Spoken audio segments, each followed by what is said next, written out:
আমার রাসূল বলেছেন উহুদ পাহাড়ও আমাদের সাথে জান্নাতে যাবে, কারণ উহুদও আমাদেরকে ভালোবাসে, আমরাও উহুদকে ভালোবাসি।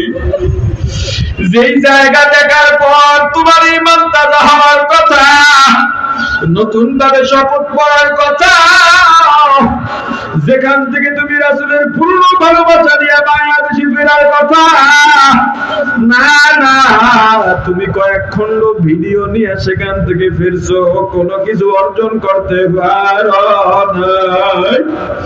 তুমি একবার যদি ভাবতাম মক্কা থেকে ওই তায়েফে আমার রাসূল কেন গেলেন, কি দরকার ছিল বলেন? কোনো দরকার ছিল না। মক্কা থেকে তায়েফ 80 কিলোমিটার দূরে, পুরাটাই উঁচা। মক্কা থেকে তায়েফ এই 80 কিলোমিটার উঁচা। ওখানে গেলেন হুজুরের খাদেম, হুজুরের আজাদকৃত গোলাম পালক পুত্র যায়েদকে নিয়ে গেলেন।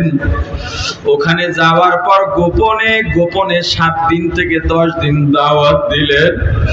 এরপরে তায়েফের বাজারে দাঁড়াইয়া তেলাওয়াত করে সবাইকে দাওয়াত দিলেন, আমি মুহাম্মদ আল্লাহর পাঠানো রাসূল। আহা, আমার রাসূল তায়েফে গেছেন, এই চিন্তা করছেন। রাসূল যেখানে দুধ পান করেছেন তার প্রতিবেশী হলো তায়েফ।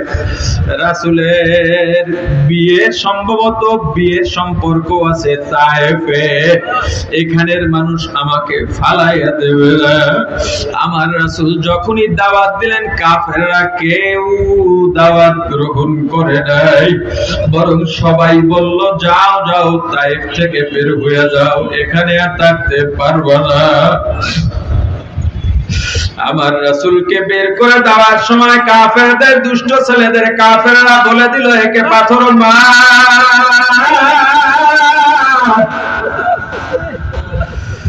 কাফেরদের দুষ্ট ছেলেরা পাথর নিয়ে আমার রাসূলের দিকে মারতেছে। হযরত যায়েদ রাদিয়াল্লাহু তাআলা একবার ডানে যান, আর একবার বামে যান, আর একবার পেছনে, আর একবার সামনে, কত আর ফিরাইতে পারে? যায়েদের মাথাও ফেটে যায়। আমার রাসূলের শরীরটা রক্তে রঞ্জিত হয়ে যায়, স্রোতের মতো রক্ত পড়া শুরু হয়। রক্ত পড়তে পড়তে জুতায় গিয়ে রক্ত জমাট বেঁধে জুতা পায়ের সঙ্গে আটকে যায়। ও ভাই, একবার কি চক্ষু বন্ধ করে ভাবতে পারো রাসূলের ওই সময় কেমন অবস্থা হয়েছিল?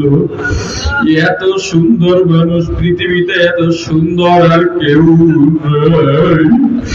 আবার রাসূল ওই অবস্থায় কেমন হয়েছিল? একজন মাত্র সঙ্গী